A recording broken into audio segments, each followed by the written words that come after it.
Good morning, students. Welcome to our e-learning classes.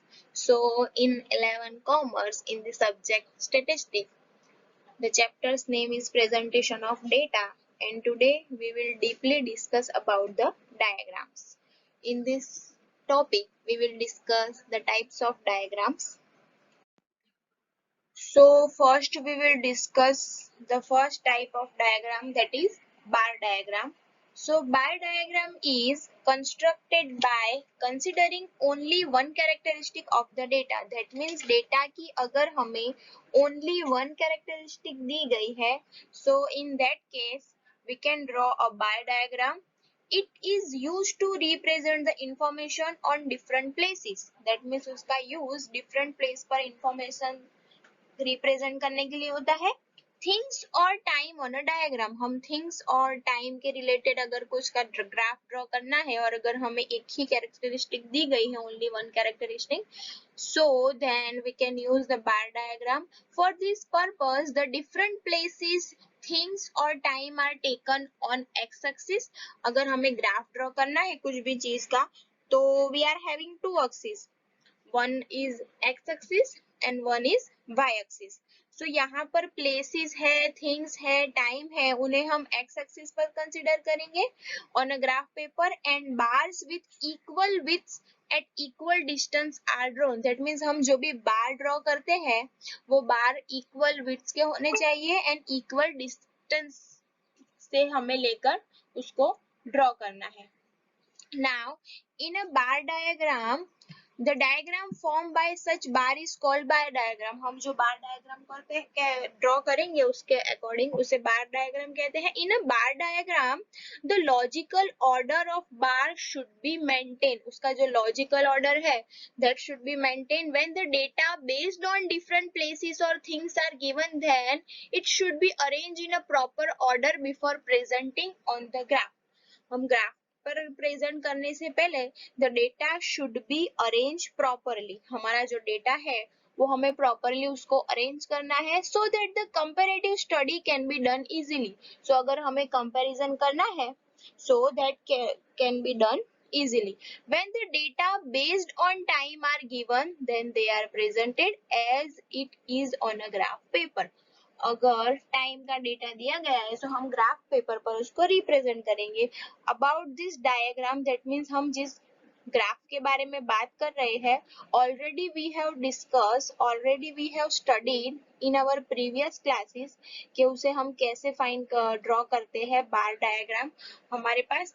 सो हम एक illustration लेके उसको डीपली डिस्कस करते हैं. सो इलस्ट्रेशन हम सॉल्व करते हैं. Information regarding the number of students studying in a college in different faculties in a year is given below. That means there is a one college, so in the college there are different faculties and the students studying in that particular faculty, so there are number of students who are studying in particular faculties. This data is given to us. Now we have to represent it by a suitable diagram. So यहाँ पर faculties है हमारे पास arts, commerce, science, engineering, medical and law, and number of students भी हमें दिए गए हैं. That is in arts faculty there are 500 students who are studying, in commerce 1300, science 900, engineering 400, medical 200, and in law faculty there are 300 students who are studying. Now we have to represent this data on diagram. So here only one characteristic, that means characteristic किसे कहते हैं, faculty, only faculty, that is called our characteristic. So यहाँ पर one faculty दी गई है, so we can use and we can express it by bar diagram. Because bar diagram में हमने पढ़ा कि अगर एक ही कैरेक्टरिस्टिक हमें दी गई है, so in that case we can use the bar diagram. So यहाँ पर फैकल्टी ओनली वन कैरेक्टरिस्टिक है हमारे पास, so we will draw one bar diagram. Arranging the data in descending order of number of students of faculty, then the following table is obtain. That means हमारा जो data हमें दिया गया है, अगर उसे हम डिसेंडिंग ऑर्डर के फॉर्म में हम कन्वर्ट करते हैं, सो हमारा डेटा क्या हो जाएगा, फैकल्टी है हमारे पास commerce, science, arts, engineering, law, medical. And number of students है हमारे पास 1300, दैट मीन्स कॉमर्स के 1300 है, दैट मीन्स हमने डिसेंडिंग ऑर्डर में हमारा डेटा डिसेंडिंग ऑर्डर में पहले बिगर नंबर आते हैं and then we have to go for smaller. So सबसे बिगेस्ट नंबर है हमारे पास 1300, सो कॉमर्स फैकल्टी में 1300 है, देन साइंस में 900 है, देन आर्ट्स में 500, देन इंजीनियरिंग में 400, देन मेडिकल में 300 एंड देन हमारा जो लॉ है उसमें लॉ में 300 एंड मेडिकल में 200। दैट मीन्स डिसेंडिंग ऑर्डर में हमने हमारा डेटा कन्वर्ट किया। नाउ हम क्या करेंगे, हमारी जो फैकल्टी है उसको हम जैसे कि टाइम था, थिंग्स थी, दैट मीन्स हमारी जो कैरेक्टरिस्टिक है उसे हम एक्स एक्सिस पर डिनोट करेंगे, ड्रॉ करेंगे and the number of students है दैट मीन्स हमारे पास जो न्यूमेरिक वैल्यू है उसे हम वाई एक्सिस पर कंसिडर करेंगे। ऑलवेज हमारा जो कैरेक्टरिस्टिक है उसे हम एक्स एक्सिस पर लेंगे एंड जो न्यूमेरिक वैल्यू है रिलेटेड टू दिस कैरेक्टरिस्टिक उसे हम वाई एक्सिस पर लेंगे and the bar diagram is as under, जो हम नेक्स्ट स्लाइड में देखते हैं। So here we have converted our data into descending order. So पहले commerce, then science, then arts, engineering, law and medical. So as we have discussed earlier, that means हमारी faculty को हमने x axis पर लिया है और जो हमारे numeric values है, that means number of students है, उसे हमने y axis पर consider किया है. So हम जब भी हम graph draw करते हैं, so we should have scale measure. So हमारा हमने स्केल हमारे पास होना चाहिए, तो हमें स्केल हमें डिसाइड करना है। तो यहाँ पर हमने स्केल क्या डिसाइड किया है, एक्स एक्सिस का स्केल हमने फैकल्टीज ली है, दैट मीन्स वहां पर न्यूमेरिक वैल्यू नहीं है, so it will be okay. But Y axis पर हमारा जो एक ब्लॉक आता है ग्राफ पेपर में, दैट इज 1 सेंटीमीटर का वो एक ब्लॉक होता है। तो that 1 centimetre is equals to हमने 100 स्टूडेंट्स कंसिडर किया है। सो 100 से लेकर हमें टोटल 1300 तक जाना है, बिकॉज बिगेस्ट नंबर है हमारे पास 1300। सो एक ब्लॉक इज इक्वल्स टू हमने 100, then second block 200 and so on, we are going through 1300 तक हम जाते हैं। सो अगर हम उसका ग्राफ ड्रॉ करते हैं, सो कॉमर्स स्टूडेंट्स आर 1300, सो हमें कॉमर्स स्टूडेंट्स का जो बार ग्राफ है उसे हमें 1300 तक ले जाना है, देन साइंस का 900। Now this type of graph you can draw, आपने ऑलरेडी अर्लियर क्लासेस में पढ़ा है हाउ टू ड्रॉ ग्राफ। सो 1300 का अगर हमें ग्राफ ड्रॉ करना है, सो हमारा जो कॉमर्स हमने जहाँ पर कॉमर्स को हमें जहाँ पर लिखा है वहां से लेके हमें एक ब्लॉक लेके 1300 तक जाके उसे पूरा करना है, then 900, then 500 number of students in arts, then in engineering there are 400 students, then in law there are 1300, and in medical field there are 200 students. So now this way you can draw a bar graph. तो next example हम देखते हैं, the information regarding the production in lakh rupees in a factory during 5 years is given below. That means factory में 5 years का जो production होता है उसकी इंफॉर्मेशन हमें दी गई है इन लाख रुपीज। दैट मीन्स जितना भी प्रोडक्शन हुआ है, प्रोडक्शन का जो प्राइस मिला है, present it in a suitable diagram. So here also this production is one characteristic we are given। Production हमें ईयरली दी गई है। सो 2011, 12, 13, 14 एंड 15 का डेटा हमें दिया गया है। 5 years का प्रोडक्शन है 120 lakh and 150 lakh like that. So we will draw diagram by taking year on X axis हम लेंगे एंड द प्रोडक्शन है न्यूमेरिक वैल्यू से हम वाई एक्सिस पर ड्रॉ करेंगे। So again by the same method scale हम मेजर करेंगे। सो एक्स एक्सिस पर हमने ईयर डिनोट किया है, वाई एक्सिस पर 1 सेंटीमीटर हमारा जो 1 ब्लॉक है उसे हमने 20 लाख प्रोडक्शन किया है, बिकॉज हमारी जो प्रोडक्शन है वो 160 लाख तक जाती है। सो अगर 1 2 3 से हम स्टार्ट करेंगे, सो हमारा जो ग्राफ है उतना ग्राफ पेपर हमारा नहीं आता है। सो अगर हम 1 ब्लॉक 1 सेंटीमीटर का जो ब्लॉक है उसे 20 लाख लेंगे, then 20 40 60 up to so on 180 तक अगर हम जाते हैं, so we can easily draw diagram. So in year 2011 120 lakh की प्रोडक्शन हुई है। सो वहां पर हमने 120 लाख का 1 बार डायग्राम ड्रॉ किया है। देन 2012 में 150, सो हमने 150 का किया है। लाइकवाइज दैट 2015 में 160 का है, सो हमने 160 का बार डायग्राम ड्रॉ किया है और आप इजीली इसे ड्रॉ कर सकते हैं।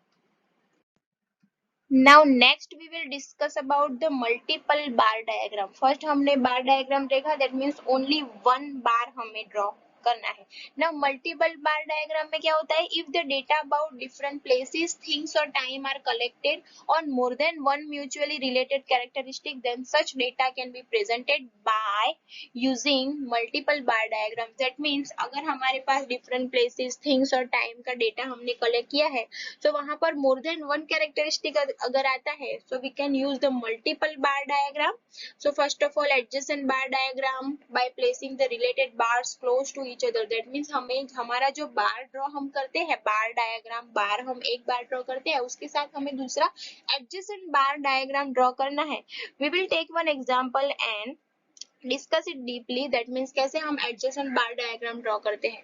If the data are related to time, then the bars are drawn in order of time, but when the data are not related to time, then they are arranged in ascending or descending order. That means अगर time के according कुछ data दिया गया है, so हमें उस according bar draw करने हैं, लेकिन अगर time पर data related नहीं है, so हमारा जो data है उसे हम ascending या descending order में first of all convert करेंगे, considering any one characteristic and then they are presented on graph. कोई एक characteristic को लेके and we will present on graph. So हमारे पास एक illustration है, the information regarding the number of boys and girls studying in a college in different faculties. हमने first जो example लिया था कि there is one college and there are different faculties in that college. So यहाँ पर particular number of boys और number of girls हमें अलग दे दिए हैं. That means students की बात नहीं हो रही है, now यहाँ पर number of boys and girls की बात हो रही है और उसका हमें graph draw करना है. So यहाँ पर number of boys का एक बार आएगा and then adjacent bar number of girls का आएगा. That means जब हमें साइंस फैकल्टी का बार ड्रॉ करना है, तो साइंस फैकल्टी के बार में हमारे पास 2 एडजेसेंट बार आएंगे, नंबर ऑफ बॉयज का आएगा और नंबर ऑफ गर्ल्स का आएगा. So science, commerce, arts, engineering, medical, law हमें particular number of boys and number of girls दे दिए हैं. सो नाउ हमें फर्स्ट ऑफ ऑल क्या करना है, टाइम रिलेटेड हमारा डेटा नहीं है. सो अगर टाइम रिलेटेड नहीं है, सो हमने पढ़ा कि उसे हम क्या करेंगे, असेंडिंग या डिसेंडिंग ऑर्डर में हम कन्वर्ट करेंगे. सो हमारे डेटा को हम डिसेंडिंग ऑर्डर में कन्वर्ट करते हैं. So the information for 2 characteristic is given for each faculty. That means each faculty के लिए हमारे पास 2 characteristic है, number of boys and number of girls. So we draw adjacent bar diagram. So हम number of girls और number of boys का bar diagram draw करेंगे. Now जब भी हम bar diagram draw करते हैं ना, that is adjacent bar diagram, so हमें दोनों bar को differently represent करना पड़ता है. So यहाँ पर हमारा जो boys का bar diagram हम draw करेंगे ना, उसे shaded कर देंगे जो, so you can use the pencil for that. and then हमारा जो girls का bar diagram है उसे lining हमने दी गई है. that means we can rectify के कौन सा boys का है and कौन सा girls का है. so first of all हमारे boys, number of boys के according हमारा जो data है उसे हम descending order में convert करते हैं. so यहाँ पर हमारे पास first आ जाएगा commerce, science, engineering, arts, medical and law.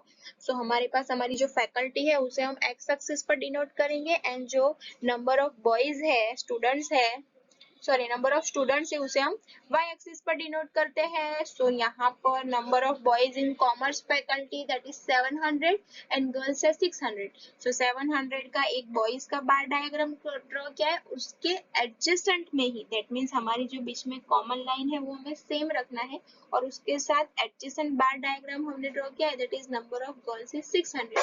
Similarly science का ड्रॉ किया है, इंजीनियरिंग का, आर्ट्स का, मेडिकल का हमने स्केल मेजर रिप्रेजेंट किया है, दैट इज y एक्सिस पर 1 centimetre is equal to 100 students. And boys and girls का हमने जो लाइन डिजाइन दी है उसे भी हमें रिप्रेजेंट करना है, so that we can rectify the boys का और गर्ल्स का ग्राफ कौन सा है. सो यहाँ पर हमने डिस्कस किया about the adjacent bar diagram. Now next हमें डिस्कस करना है simple bar diagram, then percentage divided bar diagram, then circle diagram and last वाला जो हमारा टॉपिक है दैट इज पिक्टोग्राफ. सो उसे हम नेक्स्ट वीडियो में पढ़ेंगे. Thank you.